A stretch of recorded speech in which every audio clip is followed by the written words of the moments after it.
17.2 to 20.3. That's the nothing personal word of the day here on the first day of May 2024. 17.2 to 20.3. What's he talking about at 8 o'clock live on Nothing Personal with David Samson YouTube channel? That's the percentage of the season that has passed. But I had to include every team.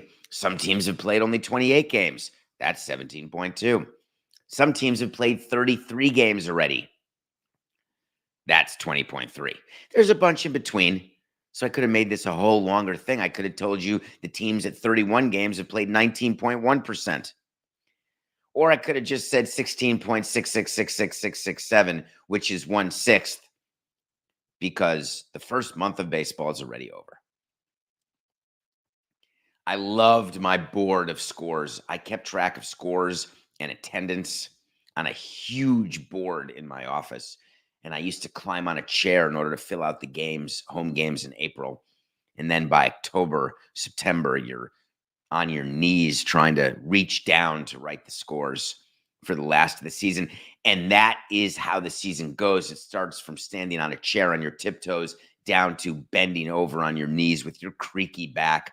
It goes fast.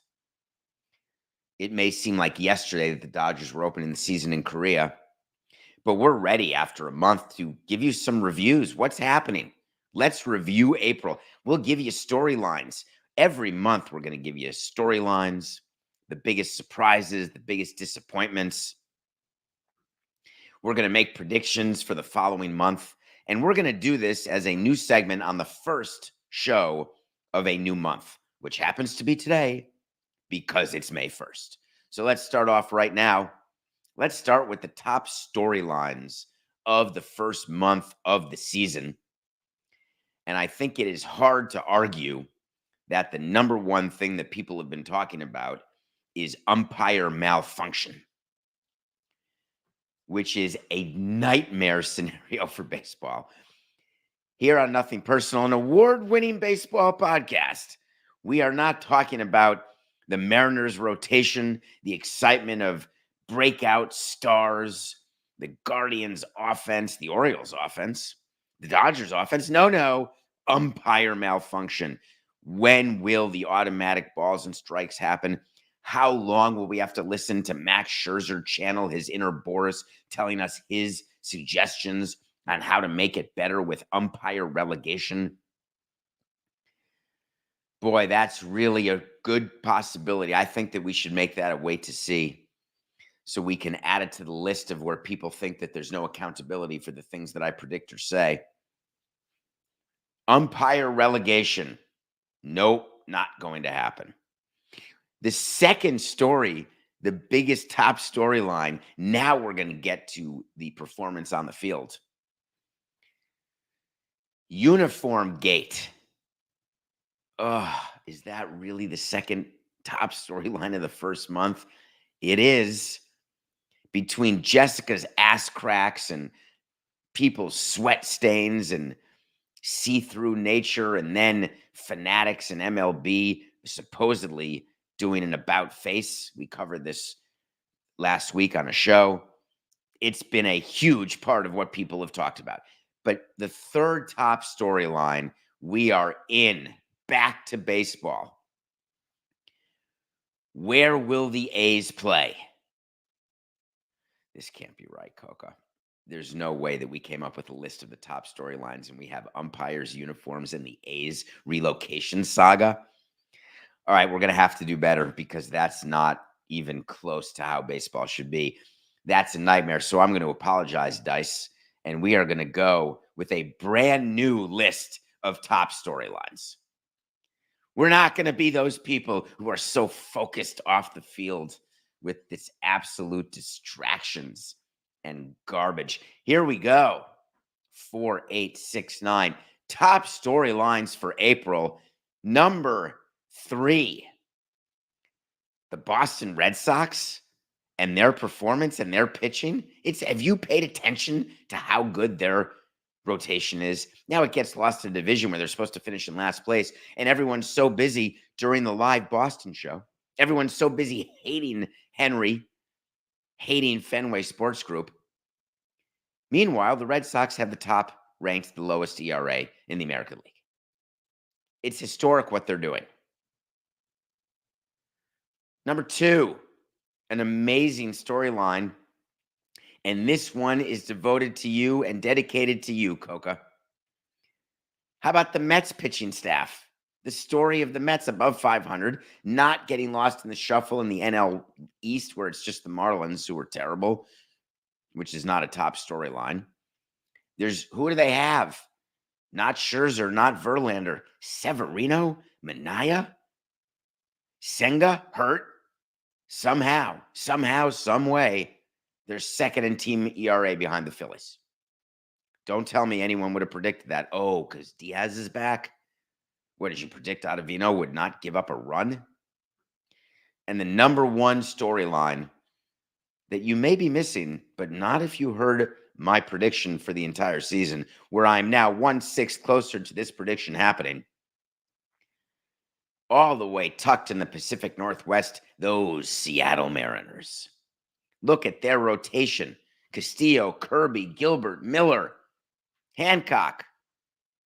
Second in team ERA to the Red Sox. But they don't give up runs, those starters. It's really quite unbelievable to look at. The worst ERA on that team belongs to a guy named George Kirby. You may not have heard of him, but watch him pitch. It's pretty cool. And when we were evaluating pitchers, command, it's cool if you can throw 101. But if you don't know where it's going, then you're just Charlie Sheen. Command is how you get players out. It's how you get a long career and a lot of money. George Kirby has more games started than walks in his career. Just think about that for 1 second. More games started than walks. That means he goes through starts without walking a guy. I mean, you could figure out what that means. That's pretty good command. So watch for the Mariners. And one little thing that we'll do each month is whether or not I'm ready to back off any of my preseason predictions and say, no, we're starting over. We're changing that one. After 1 month, I'm happy to say, and I'm talking about in terms of standings and not in terms of individual awards, because Spencer Strider clearly will not win the Cy Young. Luis Castillo could, not likely, but you never know. Although I don't think I had him. I can't remember who I had winning. Either way, I'm talking about teams, standings, World Series winners, division winners. After 1 month, I am still not changing a thing. You can't change your predictions after a month. Although the Mariners one looks decent. All right, what about the biggest surprises so far in the month of April? So it's not so far, Coca. Let me do that in a less clumsy way. 4, 7, 8, 69. The biggest surprises of April are the following.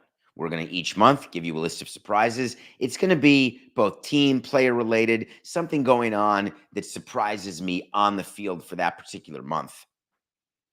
The number 3 surprise of this month is Marcell Ozuna, our former outfielder, now a DH because he can't throw. The guy who I thought was going to get released because he couldn't hit and he was getting arrested and having issues with domestic violence. But lo and behold, he is now an offensive force, an MVP candidate, hitting .327 with 9 home runs already, an OPS over $1,000. He is not striking out the way he used to. He's just having a great year. He's a great hitter. And every time I watch, total side note here, Coca, the Yankees played the Brewers sometime this week. I don't remember when. Sometime before the brawl that happened last night. I don't know if you're listening to this show specifically, Mike, but right now you're looking at videotape. Mike Hill is trying to figure out who to suspend in the Rays from the Rays Brewers game, where Uribe and Siri threw some punches. Before the show, Coca said he's got a great rule. If you're going to run in from the bullpen, you better at least fight. You all remember, well, there's 30% of you, I bet, who don't remember at all. I submitted a rule I was part of a conversation about a rule change within baseball that if you leave the bullpen or the dugout during a brawl, you are automatically suspended, like leaving the bench in the NBA. I don't know, Sarah. Is there a rule, or Coca? Is there a rule with hockey that you can't leave the bench during a fight? That it's an automatic suspension? It's a fantastic rule to have. And in baseball, they don't have it. So you have all these people like, go watch the video of the Rays Brewers, or not. I'll just take my word for it. The bullpen's running side by side, and then they stand there, and then they have to go back. What a waste of time. Ozuna's number 3. Number 2, not going to be a surprise on many people's list, but it is mine, and that is Juan Soto. Juan Soto is tracking to win MVP along with Mookie Betts. I can't say I'm surprised with Mookie Betts. Juan Soto, I was surprised that he would get to the Yankees and do what he's done in a lineup where he has not gotten the type of support that I expected out of Stanton or Judge. And what is most shocking to me is the fact that I could be so shocked. Juan Soto is a Boris guy in a contract year. He is going to be a free agent. He no longer has to bitch and moan in the Padres locker room that he's not signed deals. He can now focus on, he knows he's not going to get a deal. He's this much closer to free agency. Might as well rake and then make Boris look good when someone gives him half a bill. But it's April. But Soto had a good April. And the number one biggest surprise that I've seen so far this month has been the American League Central Division. The Guardians are 9 over. The Royals and Tigers are each 4 over. The Twins have won 9 in a row. I'm ignoring the fact that the White Sox are in that division because I think we all knew they'd lose a hundo, and they're going to lose a hundo. But the Guardians, Royals, Tigers, and Twins in a division where it's normally nobody can win. This is an interesting thing. Hope. Hope is something where you're in a division where you say to yourself, if I just do a little thing here, sign a little player there, maybe add a couple mil here, I could win this thing. Imagine being Bruce Sherman with the Marlins, looking at the Phillies and Braves and saying, well, why? If I'm losing money with a $90 million payroll, why would I make it $100 million, lose 10 more million to get another player where it's not going to help me catch the Braves? It's not going to help me catch the Phillies. I've been in this mindset. I was in the National League East my entire career. When you are chasing a team that you can't catch, and I count the American League East because what Baltimore did is an incredible outlier. It's really hard to rebuild the way they did and rebuild and get it right and then be the power that they are for this moment. It's hard to do what the Cubs did when they won it in 16, what the Astros have done, which may be over given what you're going to hear about them under disappointments. But when you feel as though you don't have a shot, it can quash your desire to invest. In the Central, when you know that everybody sucks, why wouldn't you just do it? And the Royals, the Guardians, the Tigers, the Twins, they're trying and they're succeeding. It's an absolute race after 1 month. That's a surprise to me. How about disappointments? Can't do surprises without disappointments. Can you really be disappointed after 1 month of a season? I don't think you should be. It's too early. How about this, Matt, if you don't mind? Instead of labeling this the biggest disappointments, how about labeling it the biggest could be disappointments? Because if it doesn't change, then it's really going to be a disappointment. Number 3 is the Diamondbacks made it to the World Series, signed all these players, and now they're really not performing in their division. So it's a little early to say that they're going to be a disappointment. It's only April, but boy, they were a disappointment in April. We are talking about April.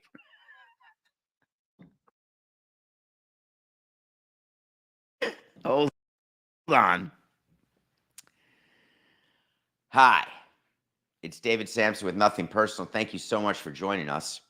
We're going to start this show, and we're going to talk each month, the first of the month, about the surprises, the disappointments of the previous month, and then what there is to see or what we're predicting for the following month. So I'm actually talking about disappointments in April. So we should call it the biggest disappointments. And God ram it, the D-backs are the number 3 biggest disappointment this month. Number 2 of April disappointments. I love doing this show. We're live, baby. Number 2, the Astros. The aforementioned Astros, they just optioned Jose Abreu. You have to get permission from a player of that service time to option him. And he agreed to go get at-bats. He's going not to AAA. He's going to spring training.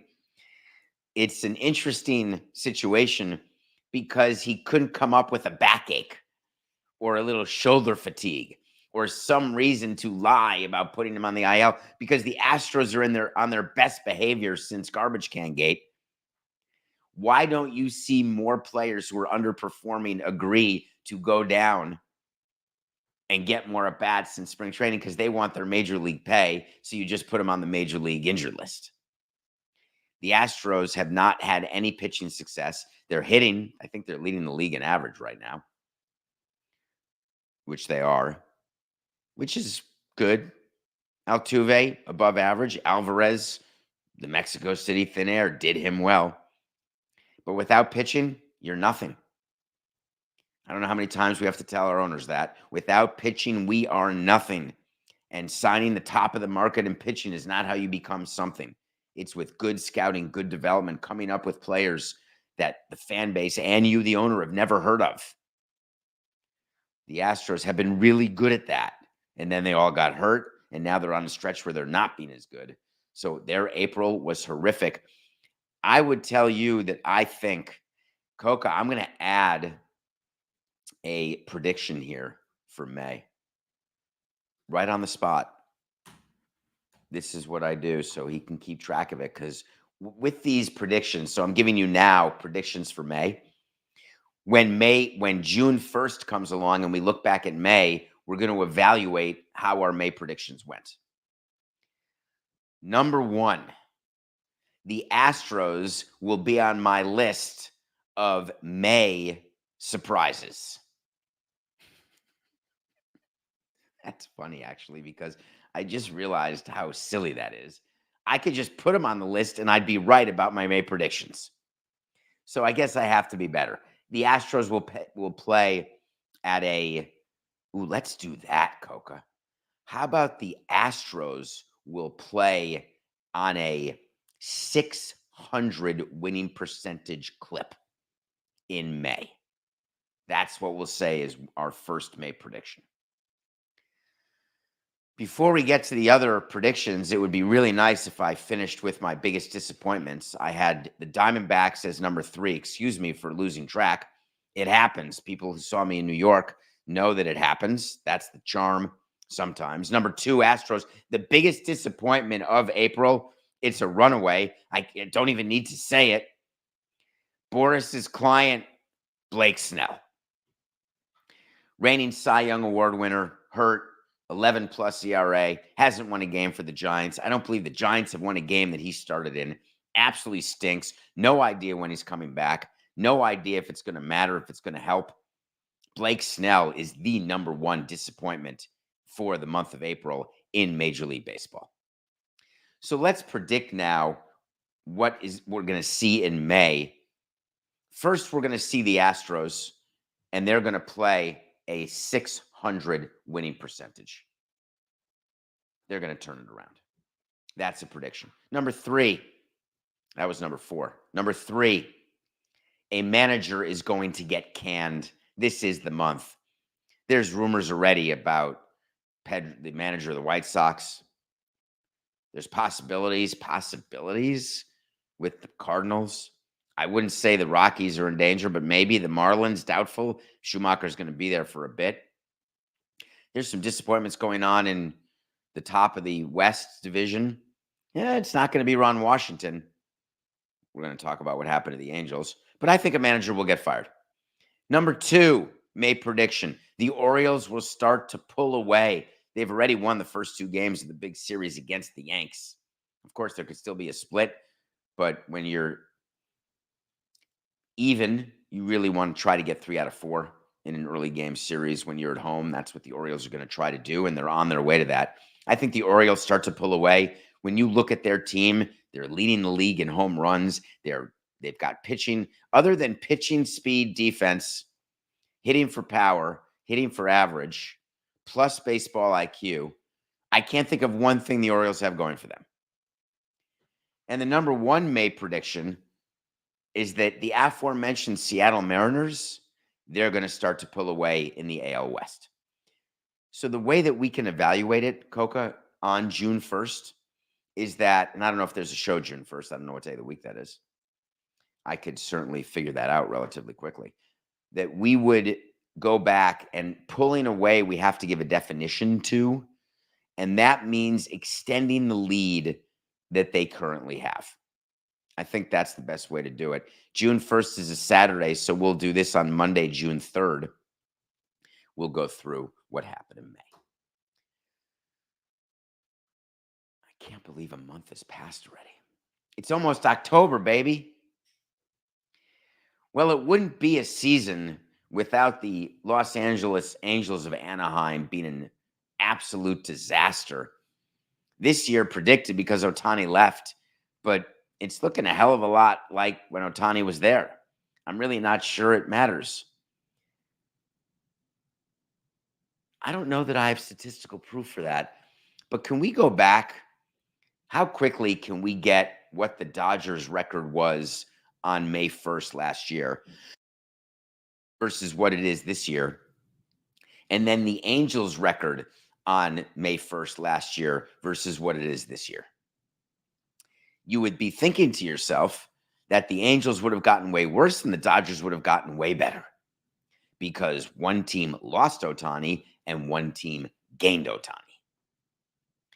The fact is that the Angels, with all of the money that they have spent on position players, Anthony Rendon makes Wei-Yin Chen, Saltalamacchia, every bad signing I've ever been a part of. The Rendon signing makes it look like I'm a Hall of Fame decision maker. Rendon is still owed $77 million. He has a hamstring strain, which means tear. He's not going to play for 3 months. 3 months, which is about how it goes for him.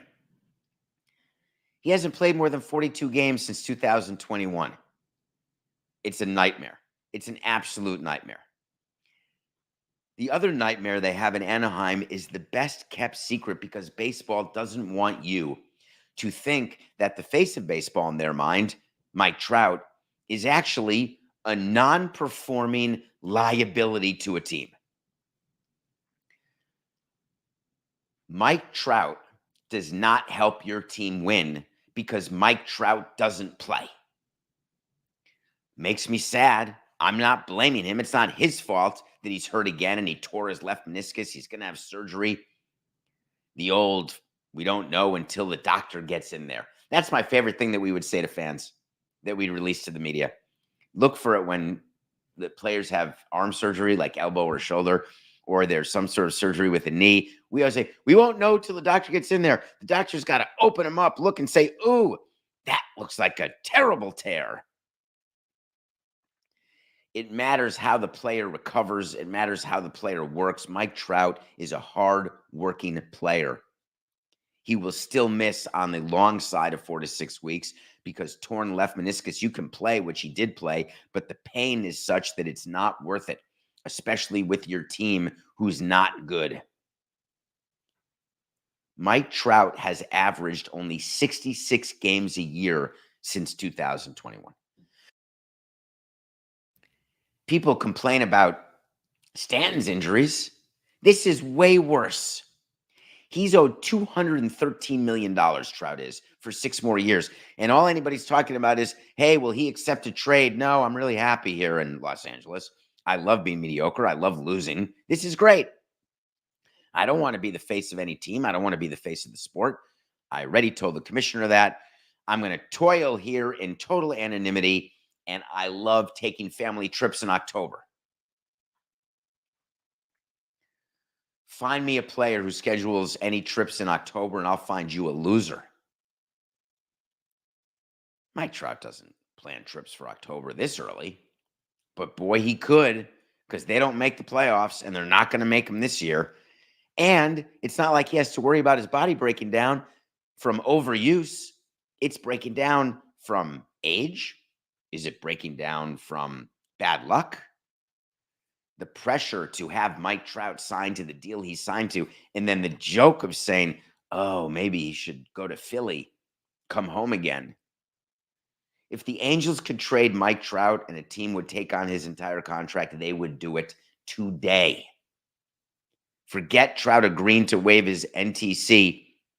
The Angels have to realize that what they're doing, it ain't working.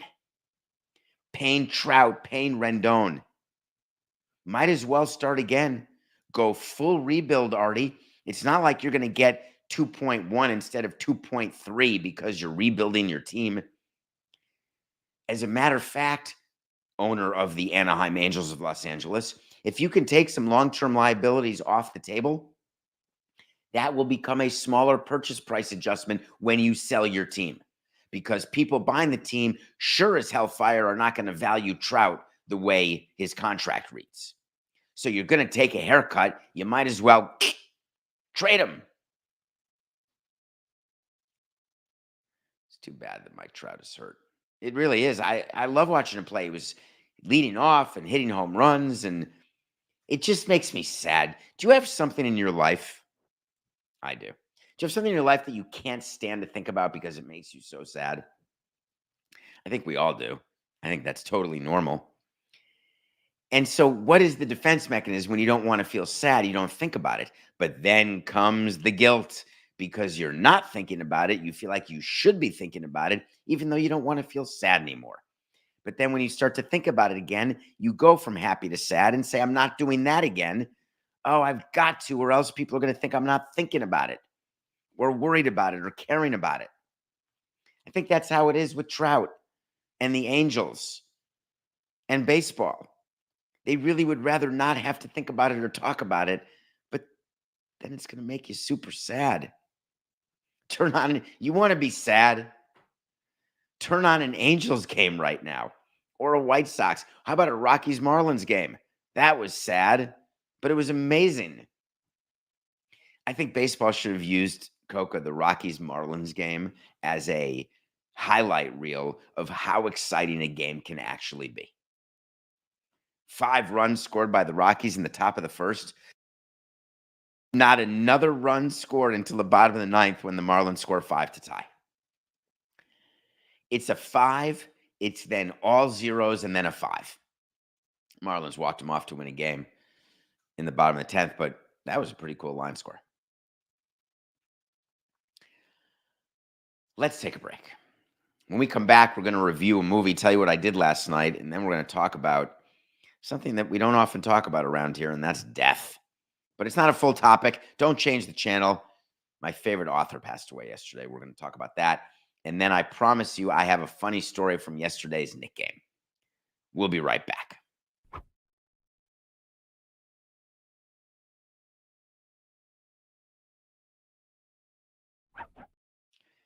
Welcome back to Nothing Personal. It's David Samson. We're with you live every day at 8 a.m., then on the DraftKings Network at 10 a.m. You can find us, I think, on Roku. I don't know what time. I can't think of it right now. Of course, you can download and listen. You may be listening now. We appreciate that. The downloads, telling your friends about us, spreading the word. And then please go to davidsamsonpodcast.com. Check out the merch. Check out all sorts of cool things like our top 100 list and words of the day and movies we review. I still watch a movie every day. I did watch a movie yesterday, but I want to review what I did last night. The Tony Awards are the same as the Oscars and the Emmys and the Grammys. It's for Broadway. I love musicals. I love plays. I love going to Broadway. The Tony nominations came out yesterday. Tommy is nominated for a Tony or two. I don't have the exact number in my head because it escaped me. Just like that. Tommy, as in the Who's Tommy, as in fiddle about, as in pinball wizard, as in see me. Written by Pete Townsend when he was young, young. You could check this, Coca. I think Pete Townsend may have written the rock opera Tommy when he was 22 years old, which is somewhat staggering. If you have a chance to go to a musical or a play, there are a whole lot of them that you need to see prior to the Who's Tommy. But if you want a fun time where you recognize the music, who hasn't listened to Tommy and pictured Roger Daltrey playing Tommy? It's a 2 hour and 11-minute show, including intermission. It's got flashing lights and great music. In the middle of intermission, talking about the first act, and we're talking about things that we noticed, and all of a sudden, someone behind us chimes in. You know, I don't love talking to strangers, but I enjoy when people introduce themselves and say, "Hi, how you doing? Love your show." Talking about Tommy, it was Rosie O'Donnell who was sitting directly behind me. I had no idea, and we ended up talking to her for the entire intermission. I didn't introduce myself. She didn't introduce herself. We were just two random New Yorkers talking about a Broadway show, and I was thinking, I love this. I never met her. Super nice. There was nothing political. There was nothing, anything. We were talking about the musical that we were watching. And then that's the end. The curtain opens. The second act starts. It ends. You applaud. You say bravo. You go your different directions. And never the two shall meet again. That seems sort of normal. And it was fun. Go see Tommy.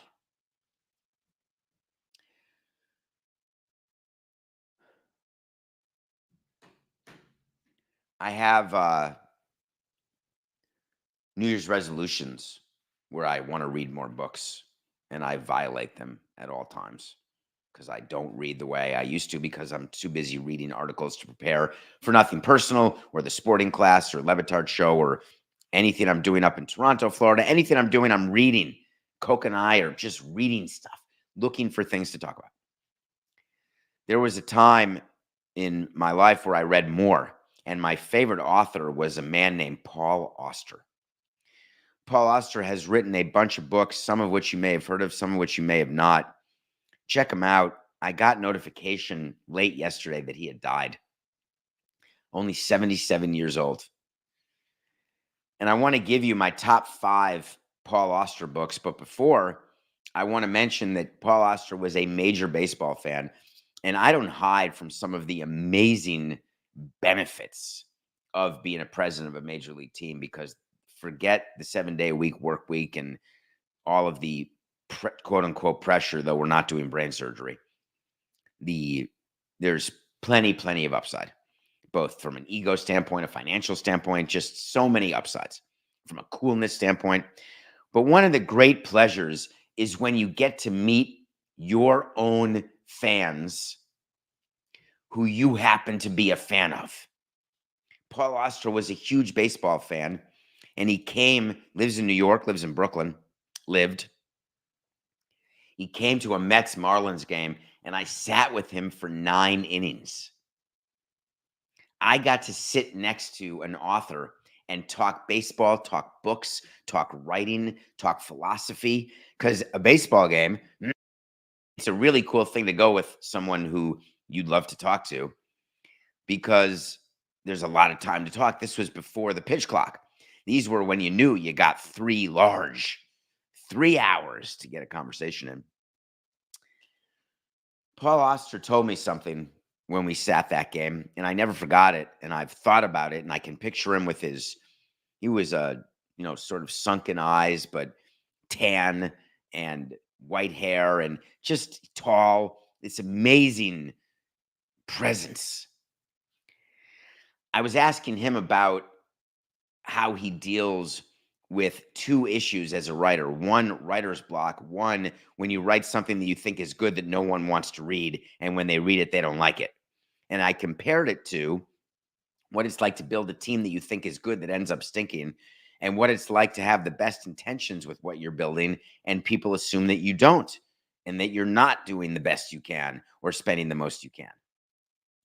And he told me that the biggest issue in his mind is not how the audience interacts with his books, meaning not how the audience interacts with the team that we put together. His biggest thing was writer's block. When I look at a blank piece of paper, and then he likened it to, don't you do that with your club every offseason? And I said, well, no, because we've got guaranteed contracts. They're players who we know are going to be on the team from year to year. So we actually have a completed template. And then we just fill in. So we'll have a blank starter number 4, starter number 5, if we're short starters, et cetera, or a bench opening, or maybe we need a better starting first baseman, whatever the case may be. So we don't have a blank slate. So I said, it's not comparable to when you start a book and there's literally not a word on the paper. And he said, no, David, go back further. The writer's block isn't the blank piece of paper inside the typewriter or the blank screen on the computer. The writer's block is when you can't come up with the outline of the idea that you're going to turn into the book. And the equivalent is in baseball when the blank slate is that you don't know how to improve yourself, your team. You are trying to figure out what you need to do differently to start a different path. So he thought that they were similar. I didn't agree with him then. Now that he's dead, but I still don't agree with him. I think the most difficult thing is the blank computer screen. Paul Auster will be missed. Go read a book. I want to give you my top 5 Paul Auster books. Number 5 is called Book of Illusions. So good. Number 4, Timbuktu, if you're writing these down. Number 3, Leviathan. Number 2, Music of Chance. And the number 1 Paul Auster book, if you're going to read only one, read New York Trilogy. You don't have to be a New Yorker to read his books. You can either be a New Yorker, know a New Yorker, having visited New York, or can point it out on the map. That's how good he is. Paul Auster, I'm never thought that I'd be talking about you on Nothing Personal because I didn't assume that you would die. Rest in peace, and you will be missed, and I appreciate the words on the paper. That's for sure. I had a moment yesterday, Coca. This is a noteworthy moment. I saw a kernel of a flicker of a thought, of a concept of me being a sports fan. That may not sound like a big deal to many of you, but let me assure you it is. Because 18 years on the grind, I got stripped of my fandom. I'm watching the Knicks Sixers.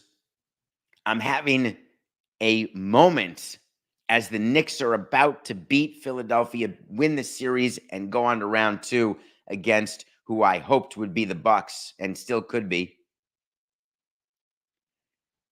And I was watching the game, the end of the game, after seeing Tommy last night. I didn't want to go out afterwards. I'm exhausted, on fumes. This is the end of a marathon, literally and figuratively. But I wanted to just see what was happening with the Knicks Sixers game. So I put it on the phone as I'm coming back from Tommy. Then I get back to the apartment, put it on. Knicks are winning. They're going to win. I'm happy. Not like I used to be in the 90s where it ruled my life. Knicks win, happy life. Knicks lose, miserable life. Where I'm wearing a Knicks shirt. I'm sweating. I've got a Knicks towel wiping my brow. I am a fan. I'm going to road games when I can, but I'm certainly going to every home game. No dinner and a movie when there's a Knick game on. My family always knew that May and June, this is before I got into baseball, don't talk to me from late April until the end of June or until the Knicks get eliminated. That's how serious it was. And I felt last night, wait a minute, I remember how this feels, sort of. Some synapse was snapping. And then the Knicks frickin' blew it. I don't even know how that happened. They blew a 6-point lead with 25 seconds left.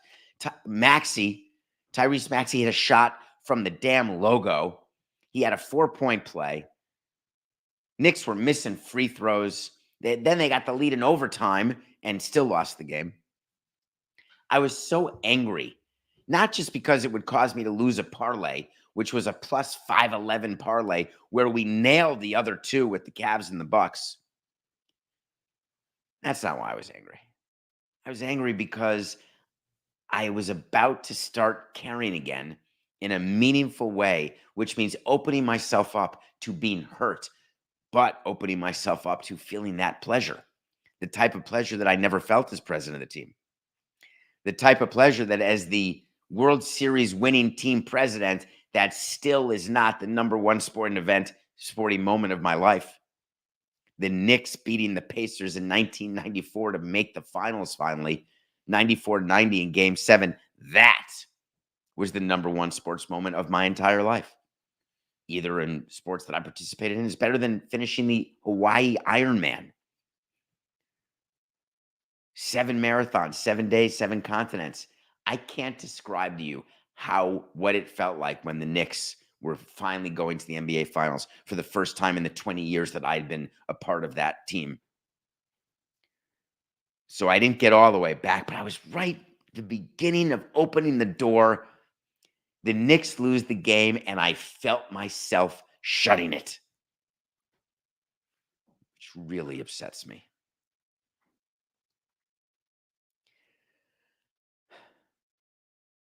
Nothing personal pick of the day. What an update we have. We had that Knicks Cavs Bucks moneyline parlay. It did not win because of the Knicks. The Bucks became the first team. I'm going to pretend this is my stat, but this came from Coca pregame. The Bucks became the first team without its top 2 scorers to win a playoff game. That seems a little strange for me to believe, but that said, no Giannis, no Lillard, and the Bucks cruised it home to win Game 5. All they got to do is win a game in Indiana, and they're back home for Game 7. That's the psychology of it. The Sixers feel the same thing.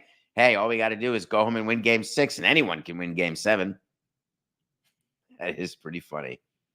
I mean, of course, it's statistically possible, but mathematically difficult. The Cavs are going to do exactly what we said. That's going to go 7, and no road team's going to win a game in the Cavs magic. And the Knicks Sixers are going to have to figure out whether Embiid can walk, whether Maxey can walk, whether anyone will be helpful to Brunson. I don't want the Knicks Sixers to go 7. Actually, I do. I love Game 7s. So we lost that money line parlay, but we had the Bucks +4 as our pick of the day versus the Pacers, and that was a straight win. So we are 54-63 going into Wednesday, May 1st. And here are the picks for Wednesday, May 1st. First, we've got Game 3 of the Orioles-Yankees series. Orioles have won 2 in a row. This is the moment when you've won 2 out of 4 and you've got your ace on the mound. You've got to win tonight's game if you're Baltimore, because then the 4th game of the 4-game becomes the GG. The GG is called the gravy game. I am as desirous and greedy as the next person. I love getting the gravy game, but you can't get the gravy game until you get this game. This is Game 3 of the 4-game. Once you've won the first 2, Corbin Burns is -162 over the Yankees, and I believe the Orioles, and that's my pick of the day. They're going to win, and they're going for gravy tomorrow. In the NBA, we've got Heat Celtics. I think the Celtics are favored by 69 points to close out this series in 5 games. I'm not touching that game. I'm absolutely not. But the Mavs Clippers, a fantastic game. Fever. Mavs are given 3. Luka has been shooting horrifically during the course of this series. I don't know what he's shooting, 30%, putting up 30 shots, hitting 10 of them. I still like the Mavs to win the series. To win the series, you got to win Game 5 in a 2-2 situation. Don't have to, but it's way better. Mavs -3 over the Clip joint. Those are the nothing personal picks of the day.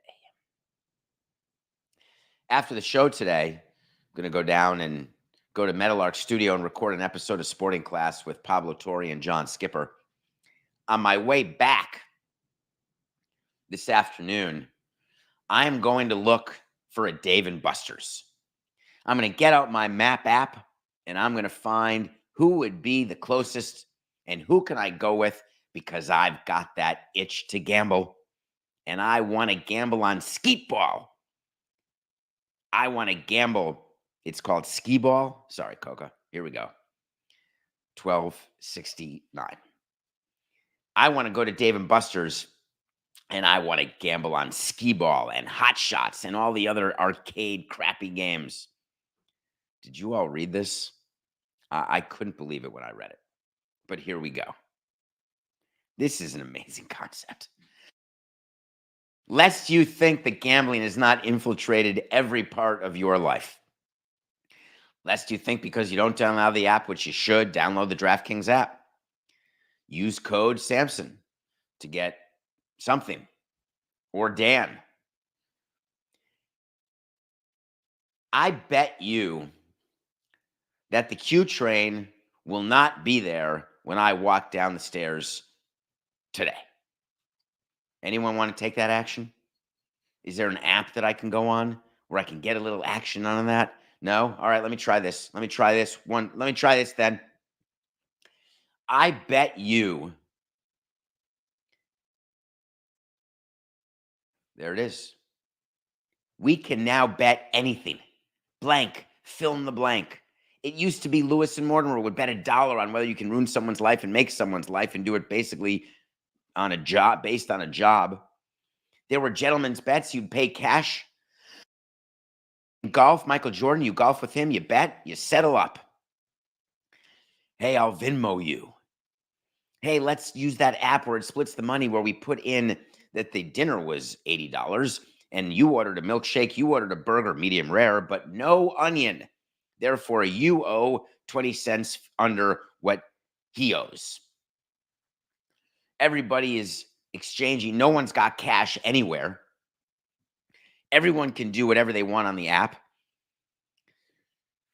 If you're not responsible, it's going to get out of hand.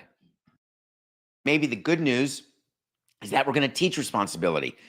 But now kids can go to Dave & Buster's, or adults, and they've developed an app where you can bet with each other.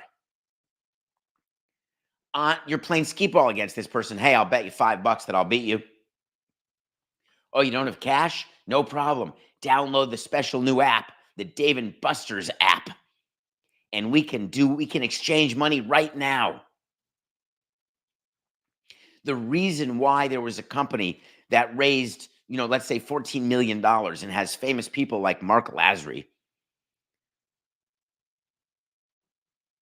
putting money in, former player John Eisner, a bunch of people putting money into this thing. It's a company that just says, wait a minute, there's such a huge growth of legal sports betting. Why wouldn't we give opportunities for people to bet on anything? I used to do a funny bet at the baggage claim. Whose bag would be first out? I'll bet you $1. Whoever gets first bag out wins the $1. That's petty ante stuff. I got to now do it for real. It's legal. Might as well do it. I think it's really a great plan. I really do. Let's teach kids right now how to be responsible. We can't change the fact that gambling is a fabric of our society. It's legal. The apps are here to protect us. They are here to teach us. They are here to help the leagues with integrity. We might as well start training kids early. Don't touch a hot oven. You do it once, you're going to get burned. You won't do it twice. Learn how to gamble responsibly. I believe that all of the gambling apps should be a part of helping that, which they are. Because the earlier they start, it's just business. Going to Dave & Buster's. This is nothing personal.